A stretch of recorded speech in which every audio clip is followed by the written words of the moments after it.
de Dios, oscuridad. Irán domina los titulares del mundo. Las noticias hablan de conflictos en Medio Oriente, amenazas nucleares, alianzas secretas y una tensión internacional que parece estar al borde de una guerra global. Pero lo que la mayoría de las personas no sabe es que la historia de Irán no empezó con los ayatolás, ni con la revolución islámica. Tampoco comenzó con armas, ni con tratados internacionales. Su historia empezó mucho antes, en la Biblia. Sí, escuchaste bien. La Biblia habla de Irán. Desde los primeros capítulos del Génesis hasta las batallas proféticas del Apocalipsis. Pero no verás el nombre Irán allí. Encontrarás algo más antiguo. Encontrarás a Persia. Un imperio tan poderoso que una vez gobernó gran parte del mundo conocido. Y lo más impactante, Persia tiene un papel profético en los últimos tiempos. Será parte de una coalición aterradora, la guerra de Gog y Magog. Pero aquí viene algo que muchos ignoran. Antes de convertirse en un enemigo profético, Persia fue un instrumento de Dios. Fue usada para liberar al pueblo de Israel, para reconstruir Jerusalén y para cumplir promesas eternas. Así que hoy, en este viaje profundo, vamos a seguir el rastro de Irán en la Biblia. Desde su origen como Elam, en los días de Noé, hasta su aparición final en las visiones del apóstol Juan. Lo que vas a descubrir no es teoría ni conspiración. Es escritura, es historia, es profecía. Para entender el destino profético de Irán, tenemos que regresar al principio, mucho antes de que Irán existiera como nación, mucho antes de que Persia se convirtiera en imperio. Debemos ir al libro de Génesis. Allí, en el capítulo 10, encontramos una lista conocida como la Tabla de las Naciones. Y en el versículo 22, leemos lo siguiente. Los hijos de Sem fueron Elam, Asur, Arfaxad, Lud y Aram. Detente ahí. Sem fue uno de los 3 hijos de Noé. Y de su línea vendrían pueblos importantes, los hebreos, los asirios, los arameos y Elam. Ese nombre, Elam, puede parecer menor, pero es la clave para entender el origen bíblico de Irán. Elam fue el antepasado de un pueblo que se asentó en una región cercana a las montañas de Zagros, en lo que hoy es el suroeste de Irán. Su capital era Susa, un nombre que aparece varias veces en la Biblia, especialmente en los libros de Daniel, Esther y Esdras. Los elamitas fueron una de las civilizaciones más antiguas del mundo.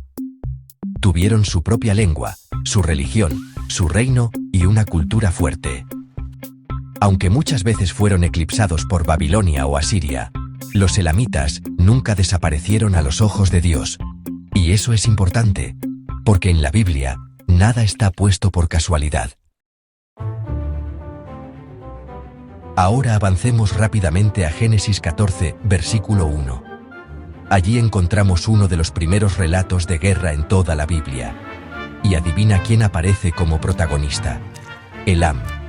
Y aconteció en los días de Amrafel, rey de Sinar, Arioc, rey de Elasar, Kedorlaomer, rey de Elam, y Tidal, rey de Goim.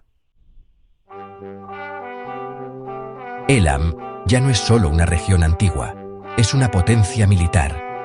El rey de Elam, llamado Kedorlaomer, lidera una coalición de 4 reyes y ataca la región de Canaán. En esa invasión, capturan a Lot, el sobrino de Abraham. ¿Y qué hace Abraham? No se queda de brazos cruzados. Reúne a 318 siervos entrenados y los lleva a la guerra. Y allí, el pacífico Abraham derrota a Kedorlaomer, el rey de Elam, y rescata a su familia. Desde los primeros capítulos de la Biblia, Elam está vinculado a poder militar, a coaliciones políticas y al pueblo escogido de Dios. ¿Casualidad? No. Es un patrón profético. Dios está mostrando algo. Porque los nombres en la escritura no son relleno, son señales. Elam, el antepasado de Persia, aparece en la Biblia como enemigo, pero también como parte de los planes de Dios. Y lo más impactante es que su historia no se queda en Génesis. Elam volverá a aparecer siglos después, en las profecías más intensas del Antiguo Testamento, porque Dios no solo nos mostró el pasado de Elam, también nos habló de su futuro. Y ese futuro ya está comenzando a cumplirse. Sí, ese mismo rey persa que conquistó Babilonia. El mismo que fundó uno de los imperios más poderosos de la antigüedad.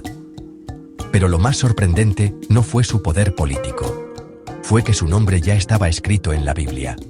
150 años antes de nacer. Vamos al libro de Isaías, capítulo 45, versículo 1. Así dice Jehová a su ungido, a Ciro, al cual tomé yo por su mano derecha, para sujetar naciones delante de él. ¿Escuchaste bien? Dios llama a Ciro, mi ungido. Esa palabra en hebreo es Mashiach, la misma que se traduce como Mesías. Esto es la verdad escandaloso. Dios está usando un término sagrado, reservado para sacerdotes, reyes de Israel, e incluso para Jesús, pero aquí se lo aplica a un rey persa. ¿Por qué?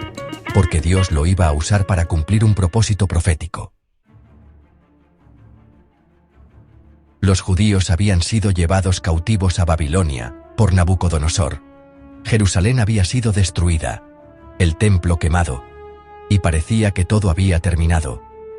Pero entonces Dios levantó a Ciro, un rey extranjero, y este rey hizo lo impensable. Y no fue un acto aislado. Dios ya había hablado de esto en Isaías capítulo 44, versículo 28, donde dice: Yo soy el que dice de Ciro, es mi pastor, y cumplirá todo lo que yo quiero, al decir a Jerusalén, serás edificada, y al templo, serás fundado. ¿Te das cuenta? Dios escribió la historia antes de que sucediera. Usó a un rey persa como su pastor, como su ungido, para cumplir su plan redentor. Esto nos enseña algo profundo.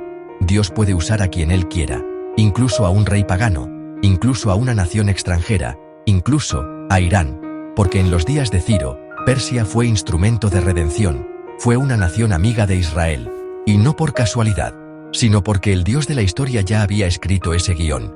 Hoy, Irán parece todo lo contrario. Pero si Dios usó a Persia una vez, podría hacerlo otra vez. Ciro no fue simplemente un rey más. Fue una señal viviente de que Dios reina sobre los reinos de los hombres. Un recordatorio de que aun los que no lo conocen, pueden ser usados por Él. Mientras los imperios caen y los gobiernos cambian, la palabra de Dios permanece. Y cuando Dios escribe el nombre de alguien en sus planes, ni el tiempo ni la historia pueden borrarlo. Ciro, el persa, fue llamado mi ungido por el mismo Dios del cielo, un título que ni siquiera muchos reyes de Israel recibieron. Eso nos dice algo. Dios no mira nacionalidades, Él mira corazones disponibles, y cuando Él decide usar a alguien, lo hace con poder. Así fue Persia, una nación que por un tiempo no fue enemiga, sino aliada del propósito eterno. Pero como veremos en los próximos capítulos, ese papel iba a cambiar, y el rugido profético de Persia volvería a escucharse, pero esta vez del lado de la oscuridad.